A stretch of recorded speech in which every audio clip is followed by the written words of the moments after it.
Hi, everyone. As you can see from the format, once more, we are doing something different. We are doing an interview. I'm joined today by Emily Brooks Millar, and she has launched her second Kickstarter for BIRDDAD. She's following off of Be More Gus and As Told by Rats. I'm very excited to be able to talk to her today about that and much more. How are you doing?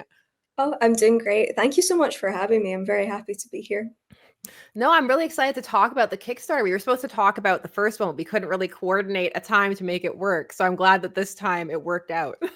Yeah, thank you. I feel like from doing the first one, I didn't really know what I was walking into. It was just exciting and seeing what it was like. And thankfully, it went well. So I'm glad that I'm doing another one and we get to Mhm. do this. What did you like about the Kickstarter experience? It was great. Well, I mean, I'm not on any social media. So Mhm. I used to be, then I came off of it.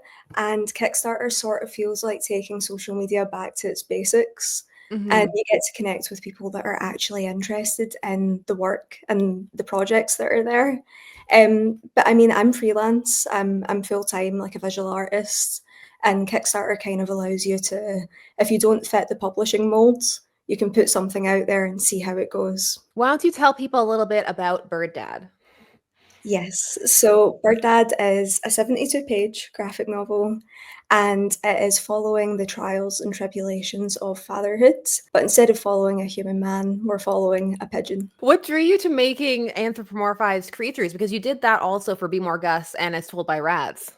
Yeah, I think it's been quite a natural progression. I love doodling. I love having like a character Bible that I keep, and I sort of pull from it when I have a new idea or a new project. And most of the time, it is animals. I think no matter who you are, it's kind of easy to attach a personality to an animal compared to a Mhm. person, and you get away with more cheeky things and more satire when it's an animal compared to a person as well. Yeah, I saw some of the stills of like the previews. There are definitely some things that people might bat an eye at. If it was with humans, when you see it with a bird, it adds a little layer of humor to it. Oh, definitely. And I think, I mean, when it's cartoons, you get away with a lot in the first place. But if you've got violence or maybe a little bit of drug use, there's something just inherently more funny about a pigeon doing that than a man. Mhm. So, since you're freelance and you're self-publishing and you're doing everything in that space, what's your process like? So I kind of divide my year between illustration and painting. So half the year I'm doing illustration projects and the rest is kind of exhibition and gallery work. So I try to kind of bounce between the two. I'll maybe do one type of project and then go straight on to the other. Um, but I get up hopefully very early in the morning. I try and get up kind of half five, six, and I take the time to sit with the ideas, sit with the sketchbooks, and as I mentioned before, I have this kind of character Bible, and I maybe think, oh, okay, this opportunities came up in this place, or I'm going to do this thing on my own that's self-funded, or crowdfunded, and basically see who fits where best and make a timeline out of that. So I try and work really early in the day, and then hopefully stop kind of mid-afternoon. And sometimes I work with teams of people that aren't in my time zone, so I'll take a break in between, and then at night time maybe jump back to it. You've started to kind of craft a universe out of these characters and you're calling it Broken Apple. So, what was the inspiration behind that? So it's quite cute in a way that my mum in her home has framed like lots of little things I made as a little kid. Mhm. And there was a project at one time in nursery and kindergarten that was like these kind of sticky notes that were all Mhm. stuck together and given out to children. And we were basically told, make a book out of this, do whatever you like. And it's not that dissimilar to what I do now, but I had all these kind of animal characters and they were all doing crazy, silly, chaotic things. Mhm. But the title that I'd put on the front was A Broken Apple. Mhm. And that's now framed in my mum's living room. And I just thought that was quite a nice fit for the umbrella of characters that's came after. Mhm. Kind of like an evolution of everything. Yeah, maybe a more slightly adult version. Did you always want to create comics or graphic novels? I think so, yeah. And it's funny because I think with my dad being in comics and being a writer, Mhm. there was that the admiring his work, but then thinking, "Oh, you know what? I'll do something completely different. Mhm. That's his thing." And I was really lucky to kinda grow up in a house that creative work was encouraged, and we're all quite creative people. But I was a bit like, "Oh, I need to put this in a corporate term, like, I should maybe work Mhm. in marketing or be in an office somewhere." Um, and it all just kind of fell into place that it's through these means and in this way where I tried out a bunch of different jobs, a bunch of different Mhm. internships. I went and got a history degree, and then it all came back around to this is truly what I wanna do and what I enjoy. Mhm. Do you find that that you draw inspiration from your father's work, or do you find that there are some ways that you're like, "I'm going to push against that?" Well, it's quite funny, we were chatting the other day to, Per Berg, like Narwhal, Mhm. and he was saying that even though they're quite different in style, and I don't work in superhero comics, Mhm.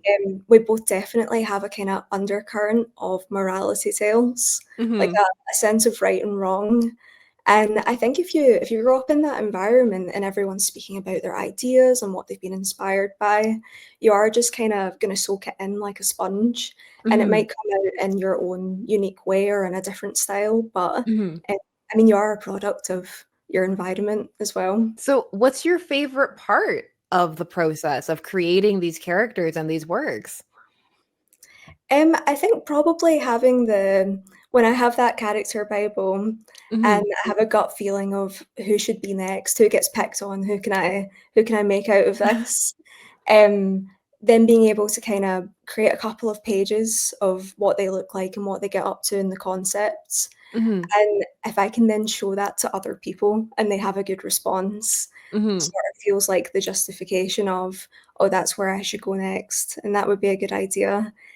Because being an artist is it's my favorite thing, it's my dream job, but it Mhm. can be quite insular, and you need to get other people's feedback and other people's opinions as well. So, how do you go about ensuring that you're getting the type of feedback that's valuable? So I think I'm really lucky that the people around me are very brutally honest.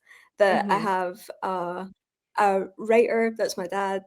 I've Mhm. got family that are in creative jobs. My partner's a writer and a filmmaker, and I have a best friend that's an illustrator, and I sometimes Mhm. work from her studio as well. So I think people are honest with each other and open, and that can feel quite awkward at first if you have to say to someone, "Oh, I don't really like that idea," or "It's maybe not my thing." Mhm. But it's so valuable to have that kind of community around you. And I mean, I'm a huge fan of a cold email. I send out constant cold emails to applications for everything. And I think if you're going to be an artist in any way, you have to have a relatively thick skin for rejection from things, because it's not always personal. It rarely ever is. Mhm. How have you found the reception to Bird Dad has been so far? It's been really good so far, thank you. It was like a mini series that was featured in the back Mhm. of, some of the Dark Horse comics, Yeah. um, but that was just kind of on and off when it suited, when it maybe worked with the issue, and that was part of the encouragement of making it its own book as well, because people would kinda email or reply to my newsletter and talk about it, and then he naturally felt like the next thing. So I had like little pop-up markets and artist events where BIRDDAD products would be there, and I got Mhm. to hear more about what people actually thought of it and the certain items that they would like or rewards that they would like as well. So it's not just entirely existing in my own head. Mhm. Do you make all of those as well, like the pins and those type of things? So the things I don't make, I know Mhm. the people that make them, and Mhm. I really believe in trying to keep all of your production maybe out of China and closer to home. And having that kind of relationship with people that you know are being like paid fairly for what they're doing, and you can Mhm. have that back and forth. So I try and get all of the books always printed within the UK. All of the extra items are usually in the UK or Europe. But it's people that I've kind of built these relationships with over the years where I maybe have the digital element, and then say if it's a keychain or something, for example, they Mhm. then have the machinery to print it. But it's very much an ongoing discussion where I Mhm. really appreciate their their skill set for all of that. How big can you see this broken apple universe getting? Well, I think I have my Bible of Yeah. characters, and it could hopefully keep going. And I think a really important thing with creating art and creating your own universe is you being happy and proud of the characters that are Mhm. out there. Because like that, you don't know what's going to happen with freelance work. You don't know what direction it's going to take. So no matter what form it's in, I'm always going to be making it, and hopefully other Mhm. people enjoy it as well. No, it's true. In the freelance space, you really need to be open to being flexible because anything can happen. Yeah, definitely. And I think that's how you so often get people that work in comics that end up working in film, and people that want Mhm. to be directors that end up being actors. And you just don't necessarily know the thing that's going to take off, or the thing that um, might be the most successful for you. And it's not always what you expect. Mhm. Have you had that yet? Something that succeeded more or less than you thought that it would? Well, doing the first campaign, I had no idea how that was gonna go. I mean, I'm new within the comic space. I kind Mhm. of exist in the ether of spinning a lot of plates where I paint and I do exhibitions and I do comics. So I was really happy that the first goal was met, and I'd put a lot of work into it. But like that, you don't know. It can be all in its own context. So that Mhm. was a really nice surprise. Now, I'm curious now that you're delving more and more into it. Have you been bitten by the bug? Like, do you feel like this area is something that you want to expand more time into, or are you happy spinning all of those plates?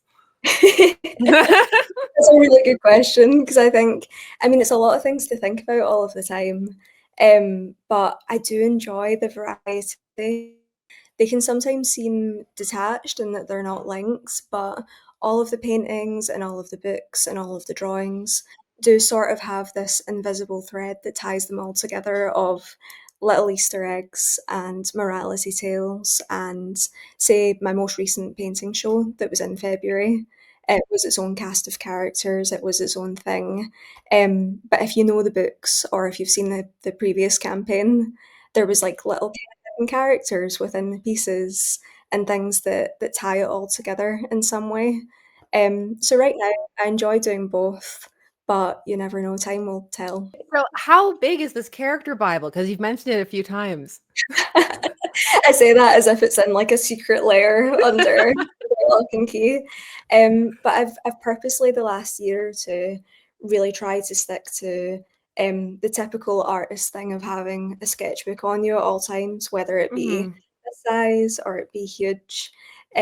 So if I'm out and about, and whether I'm working from home or I'm out somewhere, Mhm. it's something that's there to just kind of throw an idea into, whether you take it or leave it. So as time goes on, I've now got maybe 5 or 6 books that can sit in Mhm. here, that, whether I go back to something that was written down in 2021 or something that was last week, you're not always gonna Mhm. get that in a laptop or a file or a sticky Yeah. note somewhere. Have you ever gone back to one of them and been just like, "What is this? Like, what was I doing?"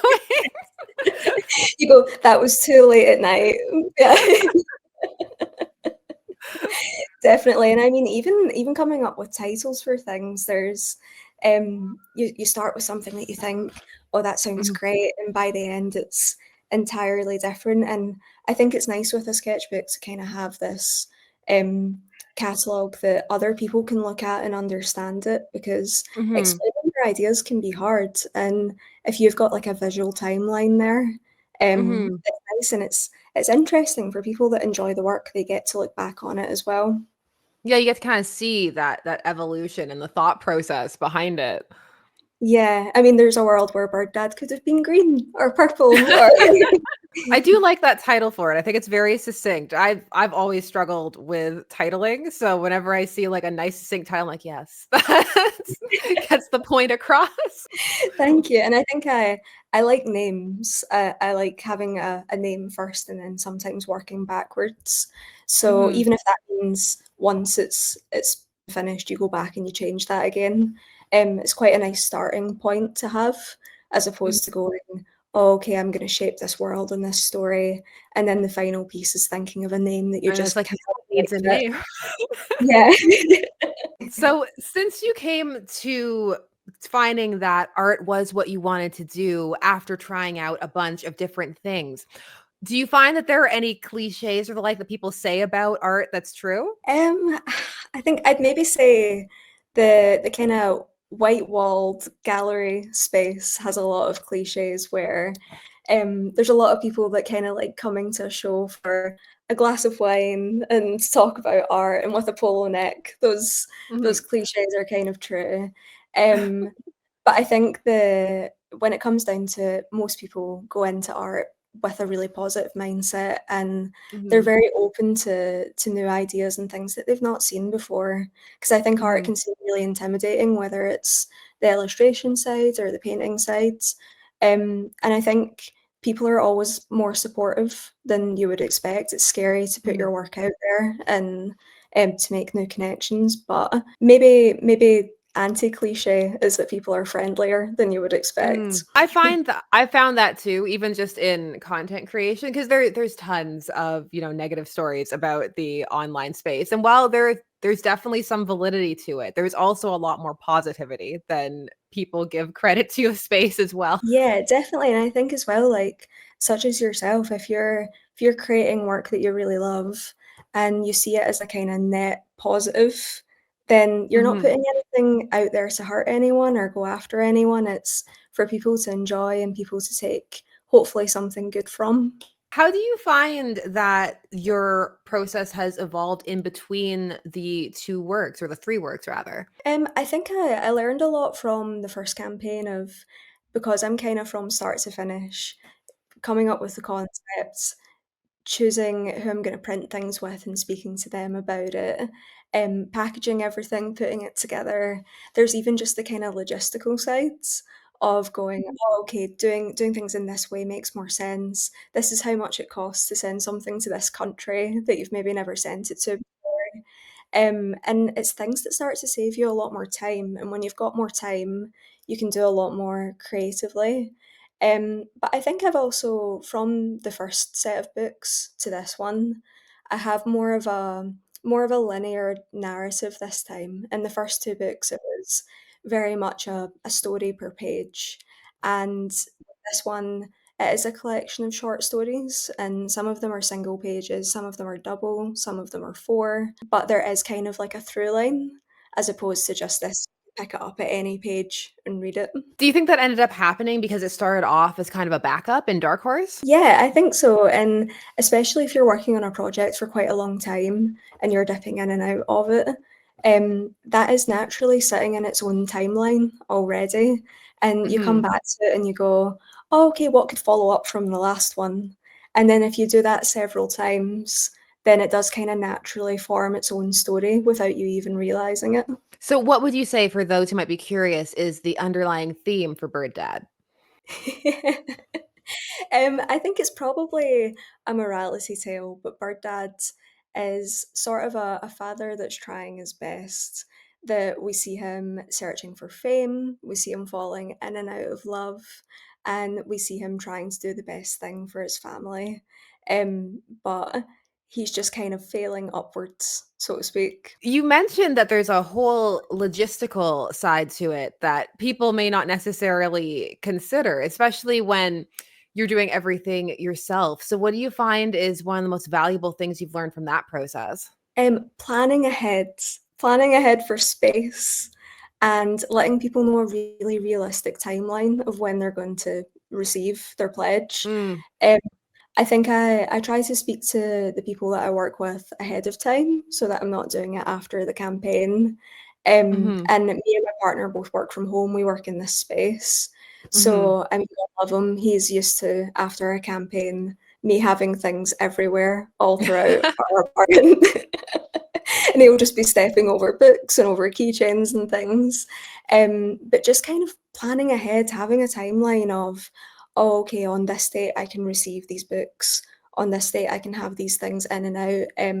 Because it's a lot of items and a lot of things to physically have around you, especially if it's in the space you create in. You don't always want Mhm. that to be cluttered and to have everything everywhere. So for Bird Dad, is that one that you're going to print on demand? Yes, so I already have a relationship with Swallowtail that are in the Mhm, UK, and they're aware of the campaign and how we ran mhm. it last time. So hopefully, if we reach our goal, then they're able to print depending on what those numbers are, and it'll hopefully be quite a fast turnaround as well. No, and that'll be good for reorganizing the office space. I know exactly what you mean because I also work from home and it can get quite cluttered quite quickly. So, how do you find that you maintain that work-life balance when part of your work is in your home? Yeah, that's such a good question because especially with me and my partner Chris, we do work with people that are in different time zones, and Mhm, we both are quite flexible with our hours of the day for that. I think routine is really important and trying to mhm, kind of stay within the hours you've thought ahead with, whether that's just a few days at a time or a week at a time. And we have this room in here that I'm in right now. We both work mhm, from here, and we have a divider for if we're a mhm. bit sick of each other. We can just pull that out. Or if he's going, "Can you please stop talking?" I just pull that out. And I think we try and keep everything to this room. I think that's important that if you've got the space or if you have a space that you're renting or that you share with people, even if it's within the one room in your home, just having like a little area that's kept for work. And then when you walk away from it, you're not working. I agree. The Yeah. only for me with the kids, sometimes they come in and they take things out of the room and relocate them to other parts of the home. They need to And you're find like, their way "You're back. perfect setup." And are they used to do they know that's your space now and it's for They work? Or are they like, "I wanna play"? they wanna come in, they wanna, like, play, especially with the microphone and, all the fun tech things that are there that, look really interesting. It's just making sure that some of the less appropriate works are out of arm's length. Yes. No, that's very important. I mean, it must be so sweet as well that imagine in, say, 15, 20 years' time, suddenly one of them has a job where they're speaking on stream or on radio, and they've been used to seeing you with that setup. It's like the one is starting to draw, and I'm just like, how cool is that? Just the way that the inspiration starts to trickle down, in that way. Yeah. It's just so fun to see where it ends up, landing because you never know. You're never quite sure exactly where it's going to go. Yeah, it's hard to predict. I mean, so my mum and dad had me, and then my dad and my stepmom have 2 kids, and Mhm, my little sisters I'm 26 and they're still mhm, children, they're really young, mhm. and they're at an age where they still think I'm quite cool, and I don't know how long that'll last. But I'm, like, riding the wave as much as I can. And one of them the other week when I was with them was like, I think I wanna be an artist." And I was like, "I've Mhm. had that influence." Like it happened. I did it. I've gotten in. No, I'm sure they'll always think that you're cool. They'll just maybe go through that little phase that they all go through where nothing is cool, and then they'll come back. Yeah. I mean, I'm ready to be that, like, older, really embarrassing sister that shows up to protect them from things. When it comes to the works that you're creating, can you see them expanding in terms of, like, length and scope?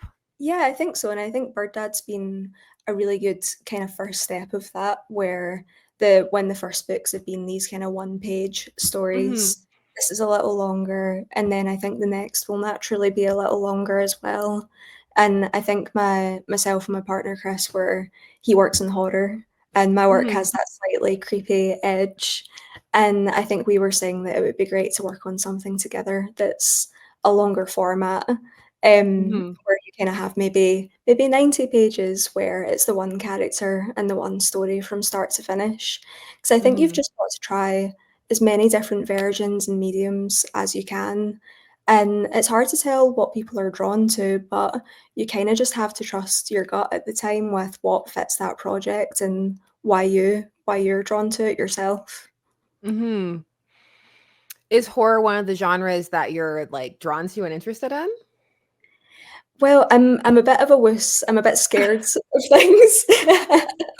Where I love horror art, like, I love, Laurie Lipton, and even Mhm. like the creepier sides of lots of different painters that I admire. And I think through being with Chris, he's opened up my eyes to a world of horror that I hadn't really experienced before. And I think there's a very kind of thin line between artwork and stories that are comedic and horror stories, where Mhm. you kind of have that big reaction that's quite visceral. And when you've got an audience there, it's probably the two genres that get the loudest response. Mhm. So I think they're closer to each other than people would maybe initially think. No, I would agree with that because there's also a certain intentionality that you really need to bring to both when you're looking for a specific reaction, like when you're looking to scare somebody or looking to make them laugh. It's very different than going in and trying to elicit a more potentially general response. Yeah, exactly. And I think whether it's been through painting or through drawing, I'm a really big fan of creating work where people feel like they can talk about it. And Mhm. particularly with painting and with fine art, people are intimidated and they don't always know what to say. And I think horror and comedy are two really good subjects for anybody feels like they can have an opinion. Why do you think that people feel intimidated? I think it depends on the medium in the first place, maybe. I think with painting, going into a gallery space, people can feel quite out of their depth or they don't know what to Mhm. expect. And if you're an artist in those spaces, you don't always know what they want or what they're looking for or if they'll be interested in your work in the first place. And then I think with stories and with illustration, you are kind of putting a little bit of yourself out there. Mhm. And even if it's an animal or a character or a superhero, it almost feels like a bit of a diary entry that's out there Mhm. for everyone to see. So there's something a little bit vulnerable about it, even if it's something you Mhm. love and feel confident in. It is a small risk and it can be an emotional risk as well. What would you say is something that you've put into Bird Dad? I would love to say he's exactly like my dad. But no, no. I think the maybe kind of the trying your best and it doesn't always work out or it's not always what you plan. And I think it's good to take failure and make it something funny and something that people can relate to and basically just to not feel as embarrassed by. So I think if you've kind of got these stories of failing upwards, it's something that maybe people can sit together and laugh about or joke about or go, "Oh, haha, this one's like you." Because I like the idea of kinda bringing people together with something that they can share or relate to. Mhm. I saw that one of I'm not sure if it was stretch or just one of the offers was that you could be drawn next to Bird Dad, and I thought that that was so cute. Thank you. Yeah, that's my kinda biggest reward on the tiers, that you can have yourself or a loved one drawn with Mhm. our dad. And it isn't meant to be, but it sort of kinda looks like a cast photo or a mugshot in some way. Mhm. So yeah, I think it'd be a nice kind of memento to have if you enjoy the stories because I'm only doing up to 15 and beyond that Mhm. there won't be any more. Okay. What made you Yeah. choose that number? Is it just, like, the amount of time and effort involved in it?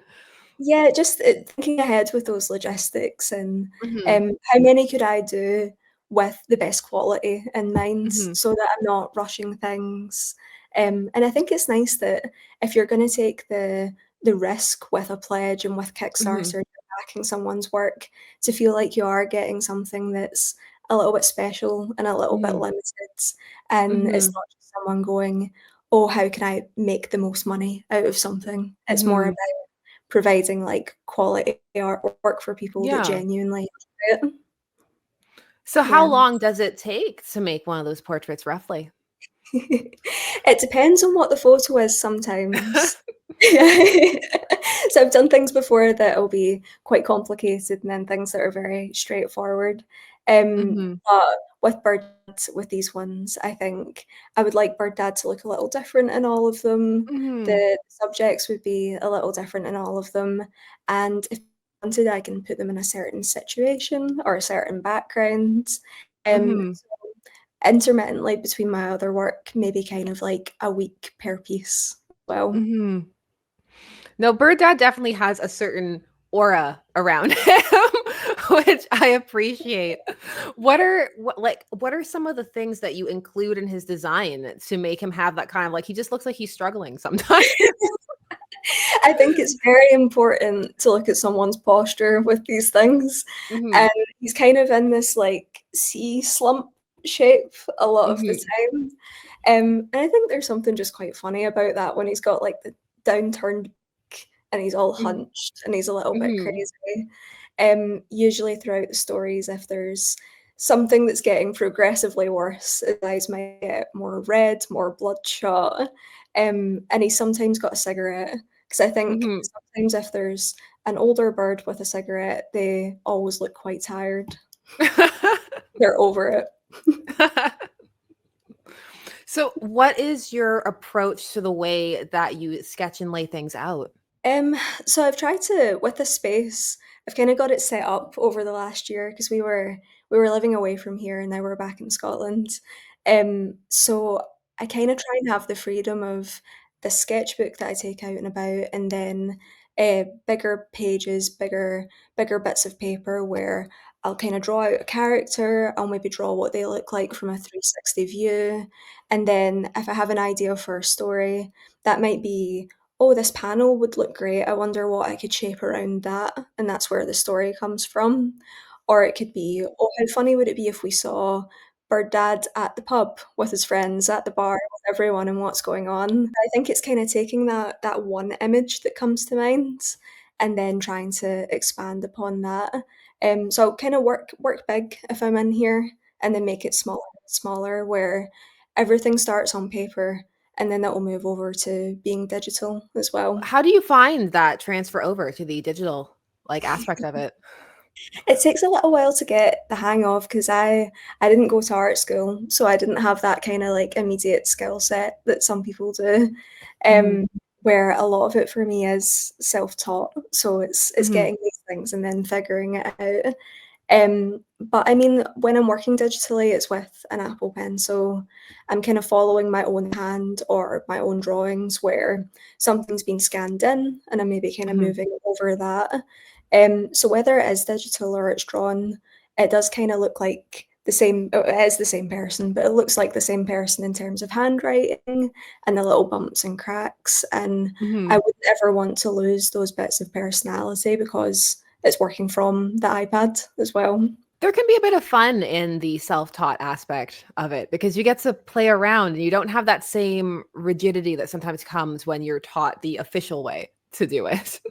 Yeah, definitely. I think sometimes if it's like the official way that you learn, it's kinda Mhm. keeping commercialism in mind or a certain client in mind, and sometimes, or at least for me, that can strip away the passion and the fun of it, and if it's your work, it should look like you. It shouldn't be 10 of the same thing out there. Mhm. No, there's that freedom when it comes to freelancing that even though there are the ups and downs of it, because there is certainly an uncertainty to it, there is that you can really just approach what you want, which is fun. Yeah, definitely, and I think, like, my best friend who's an illustrator puts it quite well that a lot of her work is more kind of aimed at children, or at least the book side is, and it's very clean cut, and it appeals to kids, and that's the audience that's there, Mhm. and with my work a lot of the time, from the outset with the bright colours, with the kinda clunky lines and things being a bit Mhm. all over the place, it seems quite childlike, and then you approach it and you delve in, and it's sort of like a fairy tale that's been subverted. So it's done in Mhm. there's a little trick there, it's a bit tongue in cheek. And Mhm. I think sometimes that's hard for if you're approaching publishers or traditional media with things, and if you do it yourself or in a freelance way or with Kickstarter, you get to kinda maintain that authenticity. You can also kind of find your audience in a bit of a different way. Yeah, definitely, and I mean, people already come from Kickstarter in their own way where they maybe just love the platform and they're always kinda looking out for new things that they enjoy. 'Cause I have my own way of reaching people with my newsletter and, Mhm. just kinda art communities that I'm already part of, but Mhm. when it comes to crowdfunding, there's people that are purposely looking for that out there. So why do you choose those methods rather than the broader social media aspect? So I did have social media for a long Mhm, time, and then maybe 2 years ago, I got rid of it, and mhm, I just kinda realized that there was the work I was making and the work I was putting out there for gigs, for commission work for myself, mhm, and then there was the work that I was making for social media, mhm, and it didn't really cross over that well.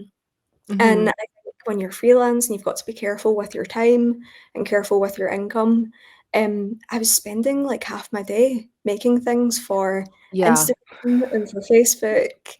And I think if people really enjoy that and it helps them gain traction and an audience, it's worth it. But for me, it didn't make a huge difference. It was there and it was fun and it was great to talk to people. But those people kind of carried over to my newsletter. And I think for me, it wasn't the right step at the time, and it just eats into the creativity and the time of it all. It does take time. That's one of the things. It's just for anybody who's looking to decide how they wanna put themselves out there, just that the social media aspect does take time. It may look like it doesn't, but that's the trick. That's the illusion. And there's people that have that down to such a T, and I think, there was a period of where I really enjoyed it, and I think because I'm kind of between these worlds where sometimes I'm Mhm, doing comic things, sometimes I'm painting, sometimes I'm doing other stuff, it mhm, just wasn't necessarily a social media brand, and mhm, that could change in a year, social media could look differently, but mhm, right now I really enjoy the thing of having a newsletter where I actually just talk to people and it feels a little bit more normal. mhm. Yeah, and you get to there's I don't wanna use the word intimacy, but I feel like it's a good word to describe just when you have that ability to really target what you're saying to people you know are genuinely interested in it. Yeah, definitely, and I think the thing with something like a news or something that's, not on traditional social media that people who normally wouldn't comment or put themselves out there feel like they can. They feel like Mhm, you're reaching out to them on, like, personal level where they might not leave a Facebook comment or an Instagram comment or, they maybe wouldn't put themselves out there on, like, a public facing platform either. So it's mhm, kinda nice to have that extra level, of able to talk to people that enjoy the work. mhm. And so far, the campaign is going well, and I hope that it continues to track in that direction because Bird Dad is looking very fun. And I want to thank you so much for taking some time out of your evening to discuss it with me. I really appreciate it. No, thank you so much for having me on. I feel very welcome by you to be here, and it's very nice to just get to be part of a new community. So thank you so much. No, and everybody, I will put the link down below. You can check that out. I also have lots of assets from you, so thank you for that. So I can put them on the screen and show it. And yes, thank you for taking the time. Thank you. Thank you so much. Thanks so much to everyone who made it to the end, and thanks so much to Emily for taking some time to discuss Bird Dad with us. If you're interested, there's still time to check out the campaign, time of recording, so I'll have those links down below. Share all your thoughts. As always, there'll be more videos coming soon, and I hope to see you there. Bye bye.